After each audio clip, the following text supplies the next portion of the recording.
आज हम जिस वर्ड की बात करेंगे, जिस लफ्ज़ का इंतखाब किया है इस एपिसोड के लिए, उस पर बहुत ज़्यादा बात करने का दिल नहीं है मेरा। ऑल्दो मेरे पास 2 गज़लें हैं, एक नज़्म है, एक बहुत खूबसूरत शेर है, आगे पॉडकास्ट में आपको सुनाऊंगी, समझाऊंगी। लेकिन when I think of this word खाक, which means dust, ashes, humility के कॉन्टेक्स्ट में इस्तेमाल किया जाता है, एंड ऑफ लाइफ के कॉन्टेक्स्ट में इस्तेमाल किया जाता है. So when I think of this word खाक, it leaves me speechless because it's not just dust. खाक is the ultimate reality of our lives, of this world, the universe, existence, time, everything. So end of the day we are not really our thoughts, our body या फिर हमारा status. तो जो कुछ हम छोड़ के जाएंगे, हमारे वर्ड्स, आइडियाज़, रेप्यूटेशन, वो सिर्फ उन लोगों के लिए बचता है जो हमारे बाद बचते हैं, who we leave behind. लेकिन जो सेल्फ है उसका क्या हो जाता है? With the self हम बस खाक बचते हैं. So all the layers they strip away और जो बचता है it is nothing but dust. खाक एक रियलिटी है, इसके ऊपर ही बात करेंगे. लेकिन I am going to take help from Ghalib, Mir तकी मीर, फैज़ अहमद फैज़. लेकिन पॉडकास्ट की शुरुआत करूंगी इमाम बख्श नासिख के इस शेर के साथ. तो पॉडकास्ट शुरू करते हैं.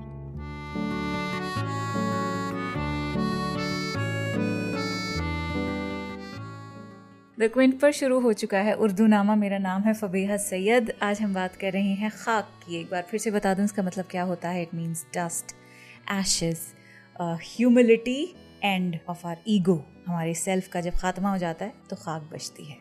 ठीक है. तो ये उस्ताद शायर थे शेख इमाम बख्श नासिख. उनका शेर आप ज़रा सुनिए प्लीज़. इसको थेरेपी के तौर पे रट लीजिए ना, याद करके कहीं दीवार पे चिपका दीजिए कि ज़िंदगी ज़िंदा दिली का है नाम, ज़िंदगी ज़िंदा दिली का है नाम, मुर्दा दिल खाक जिया करते हैं. यहाँ नासिख, यहाँ अब देखिए इतने शोर में क्या मैं खाक रिकॉर्ड करूँगी, पर मैं करती हूँ, है ना. तो यहाँ नासिख भी एक डिसमिसिव टोन इख्तियार किए हुए हैं. स्ट्रेट अप पहले तो बोल रहे हैं कि लाइफ का एक रूल बता रहा है यहाँ पे शायर कि life is not just about existing, it is about having that spark, वो छोटी सी आग जो आपको ज़िंदा रखती है. आग का मतलब यहाँ पे क्या है? पर्पस है. ज़िंदगी जिंदा दिली का है नाम, जिंदा दिली पर्पस का है नाम. जिंदा दिली यहाँ पे सिर्फ चेयरफुल रहना नहीं है. It is about that openness, that curiosity, that readiness to engage with life. And when I say life, I mean the good, the bad and the ugly sides of it. बुरा भी अगर हो रहा है तो उसी बुरे हिस्से पर अटक नहीं जाएंगे. जिंदा दिल आदमी बुरे हालात का भी सामना कर लेता है, रोता है, पीटता है, but he just moves on. वो फ्लाइट या फ्रीज नहीं करता है. और ऐसे जो लोग होते हैं जिंदा दिल, वो अपने सेटबैक्स हैं उन्हें बहुत आसानी से गेट ओवर कर सकते हैं. फिर शायर लिखता है कि मुर्दा दिल खाक जिया करते हैं. यहाँ खाक का टोन एकदम डिसमिसिव है. Not the philosophical we all turn to dust वाला डेप्थ नहीं है इसमें. यहाँ थोड़ा डिसमिसिव है वो कि या राइट, वो वाली एनर्जी है. सो व्हेन नासिख सेज मुर्दा दिल खाक जिया करते हैं, ही इज़ बेसिकली सेइंग कि these people are not really living, बस नाम के जी रहे हैं. तो पहली जो लाइन है, जिंदगी जिंदा दिली का है नाम, इट लिफ्ट्स यू अप कि live with heart, with spirit. और दूसरी लाइन में शायर कह रहे हैं मुर्दा दिल खाक जिया करते हैं. So he is basically saying कि जो लोग हैं they are not really living, ये बस नाम के जी रहे हैं. दे आर जस्ट एग्जिस्टिंग, जो कि बिल्कुल ऑपोजिट है जिंदा होने का. तो सेकेंड लाइन में he is kind of roasting the opposite kind of people कि अगर आप अंदर से मरे हुए हैं तो आपकी जो सो कॉल्ड लाइफ है इट मीन्स नथिंग. तो प्लीज़ जागिए, ज़िंदगी को वैल्यू कीजिए. हाँ, इस कॉन्टेक्स्ट में खाक is pure dismissal, not mortality. ये नासिख का तरीका है कहने का that you are not living, you are just existing, वो भी बैडली. आप चल रहे हैं, सांस ले रहे हैं, फंक्शन कर रहे हैं, लेकिन असल में यू ऑलरेडी खाक फ्रॉम द इनसाइड. जिंदगी जिंदा दिली का है नाम, मुर्दा दिल खाक जिया करते हैं.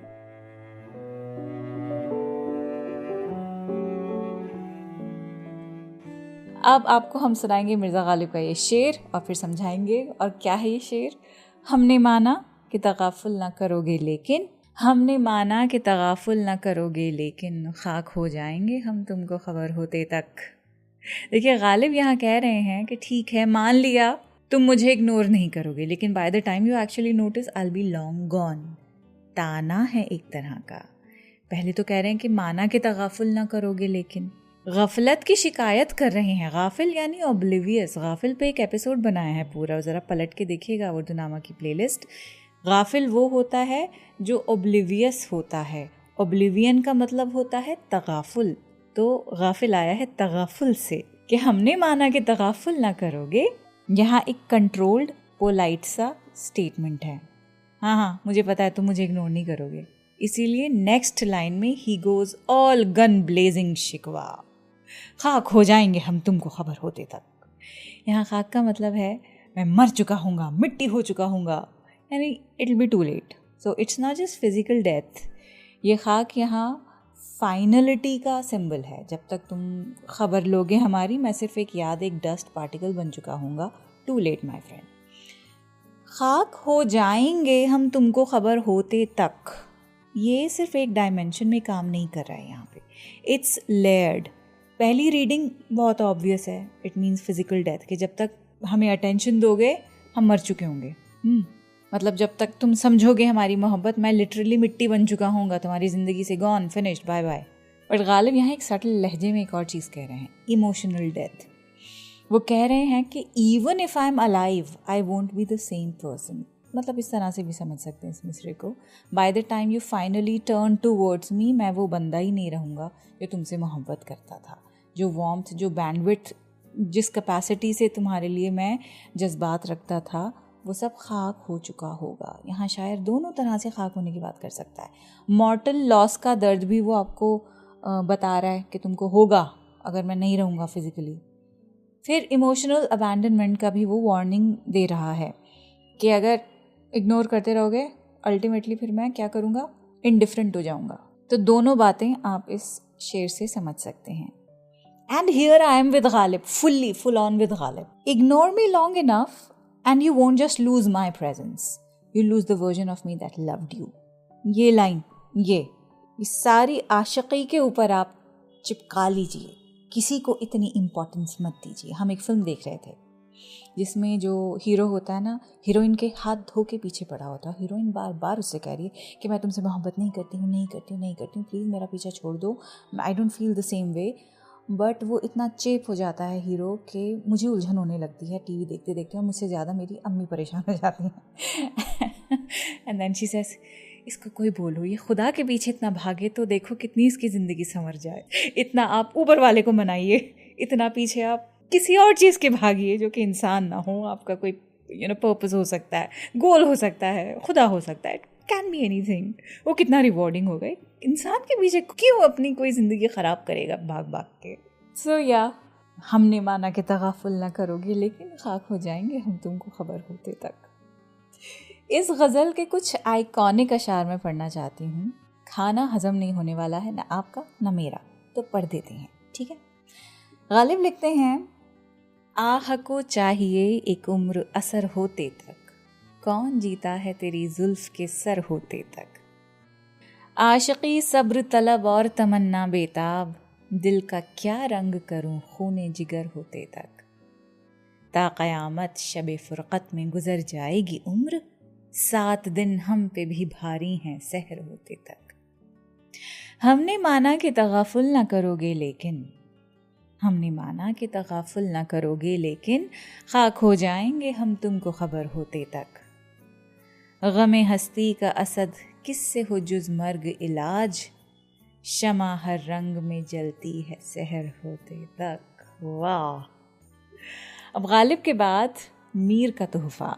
आग थे इब्तिदाए इश्क में हम, आग थे इब्तिदाए इश्क में हम, अब जो है खाक इंतहा है ये।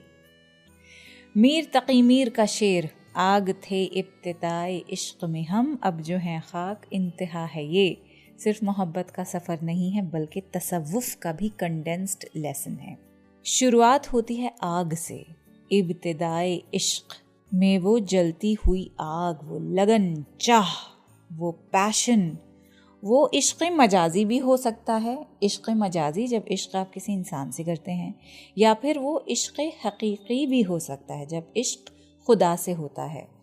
रोमांटिक रीडिंग में ये जुनून, एक्साइटमेंट वो रेस्टलेसनेस है जो मोहब्बत की शुरुआत में होती है।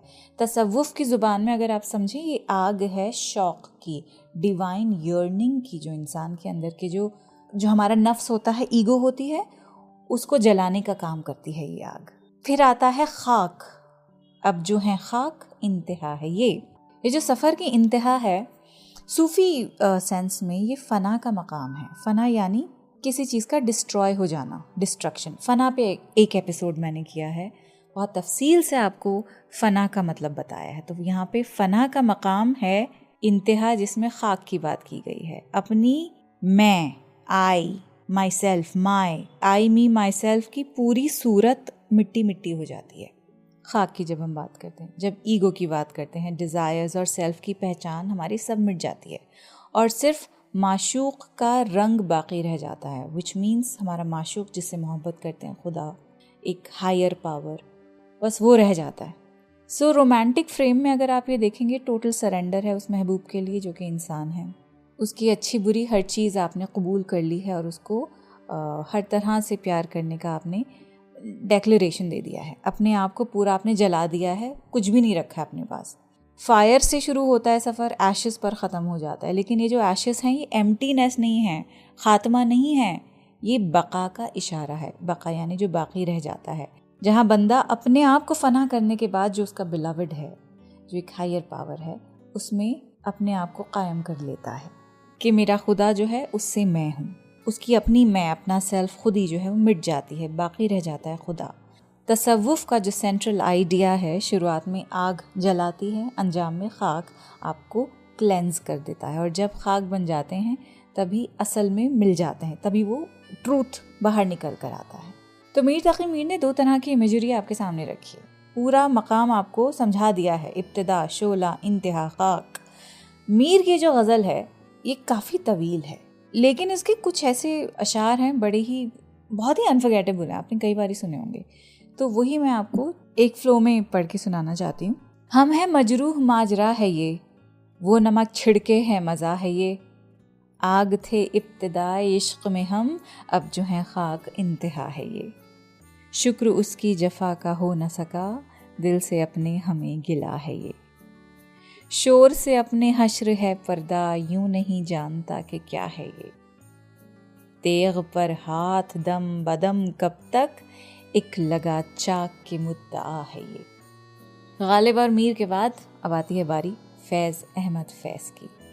फैज़ की एक नज़म है जिसका उन्वान है तन्हाई। एक तरह की फाइनल रियलाइजेशन दिखाई गई है, एक तरह का क्लोजर समझ लीजिए, जिसे खाक के तसव्वुर से आप इंटरप्रेट कर सकते हैं। तो फैज़ लिखते हैं कि फिर कोई आया दिलेज़ार नहीं, कोई नहीं, राह रो होगा कहीं और चला जाएगा, ढल चुकी रात बिखरने लगा तारों का गुबार, लड़खड़ाने लगे ऐवानों में ख्वाबीदा चराग, सो गई रास्ता तक तक के हर एक राह गुजर, अजनबी खाक ने धुंधला दिए कदमों के सुराग, गुल करो शमे बढ़ा दूं मैं मीना वयाग, अपने बेखाब किवाड़ों को मुकफ्फल कर लो, अब यहाँ कोई नहीं आएगा। यहाँ ओपनिंग ही एक इमोशनल विप्लैश है।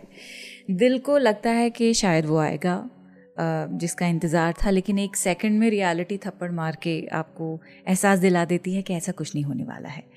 ये सिर्फ एक गुजरता हुआ मुसाफिर था, वो नहीं था जिसका तुम्हें इंतज़ार था। इंतज़ार किसका था? जिसके आने से एक लॉन्ग लास्टिंग सुकून की शायर को उम्मीद थी। लेकिन लॉन्ग लास्टिंग तो वही चीज़ देगा ना जो आपके पास उतना देर रुकेगा।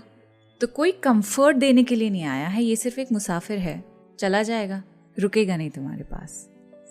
यहाँ पे शायर को शायद धोखा हुआ है कि ये जो है वो शायद मेरे साथ ठहरेगा, मेरा गम बांटेगा, शायद मेरा महबूब है, may be he is the one but he is not the one.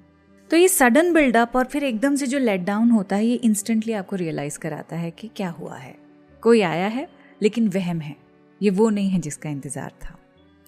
आगे लिखते हैं, ढल चुकी रात बिखरने लगा तारों का गुबार, लड़खड़ाने लगे ऐवानों में ख्वाबीदा चिराग। रात का ढलना, इसका मतलब क्या होता है? इट मीन्स कि होप जो है वो धीरे धीरे ख़त्म हो रही है, इट इज़ स्लिपिंग अवे।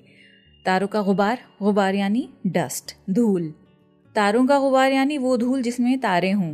मतलब खूबसूरत मंजर एक बयान कर रहा है शायर कि तारों का गुबार बिखरना जैसे तुम्हारे सपने हवा में बिखर रहे हों।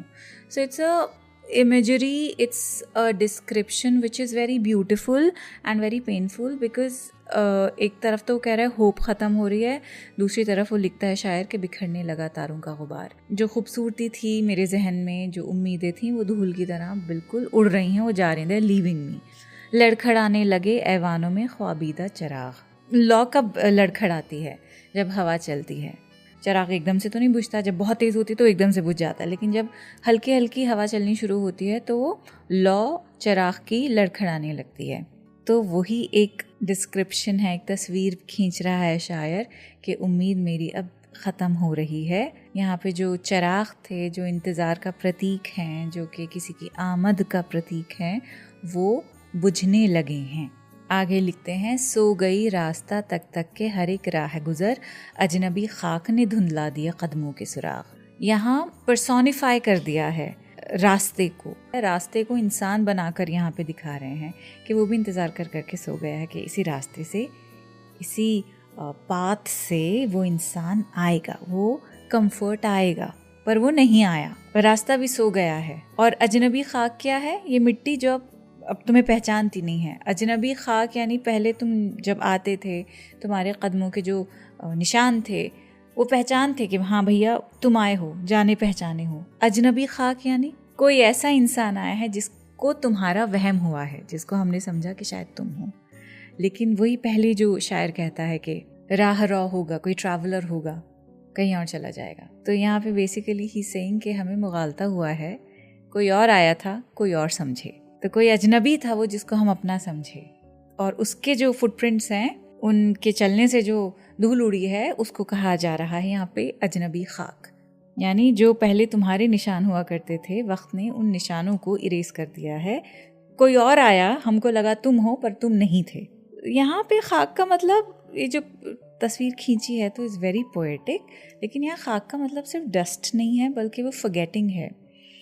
एक तरह का क्लोजर समझ लीजिए शायर के लिए, जो वक्त के साथ साथ उसको मिल गया है। आखिर में लिखते हैं कि गुल करो शमे बढ़ा दो मैं उमीनाओ अयाग, अपने बेख्वाब की वाड़ों को मुकफ़ल कर लो, अब यहाँ कोई नहीं आएगा। एक तरह का रेजिग्नेशन है लास्ट में। लैम्प्स बुझा दो, शराब ले आओ, मतलब अगर रियलिटी का दर्द बर्दाश्त नहीं हो रहा तो उसे थोड़ा नम्ब करना पड़ेगा, ड्राउन आउट कर लो अपने आप को, उस तकलीफ़ को। और बेख्वाब दरवाजे लॉक कर दो। दरवाजे बेख्वाब कैसे हो जाएंगे? ख्वाब कोई कब देखता है? जब कोई आराम करता है। दरवाजे सिंबल है आराम का, कि अंदर कोई सो रहा है। लेकिन बेख्वाब दरवाजे, बेख्वाब कौन होता है? जो सोता नहीं है, जो सोएगा नहीं, वो दरवाजे को खुला रखेगा। बेख्वाब दरवाजे, खुले हुए दरवाजे जो किसी को वेलकम करने के लिए खुले हुए हैं।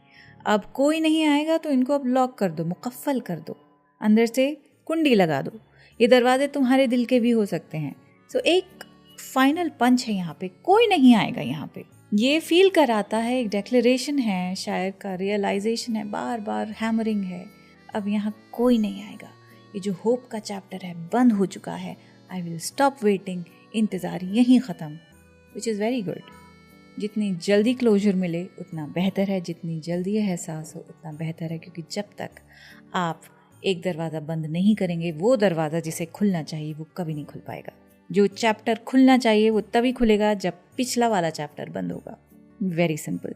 यहाँ लोनलीनेस सिर्फ एक इमोशन नहीं है, एक तरह का लैंडस्केप है जिसमें हर चीज़, रात, तारे, रास्ते, खाक, लैम्प्स विटनेस बन चुके हैं इस इंतज़ार का जो कि ख़त्म नहीं हो रहा था। लेकिन फिर धीरे धीरे शायर को एहसास होता है कि जो खाक है वो सिर्फ विजुअल नहीं है, खाक सिर्फ पेंटिंग नहीं है, खाक सिर्फ मेटाफर नहीं है, वो एक वर्डिक्ट है, एक डेक्लेरेशन है कि सारी चीज़ें अपने नेचुरल एंड तक पहुंच जाती हैं। अब यहाँ कोई नहीं आएगा। Beautiful closure, beautiful and.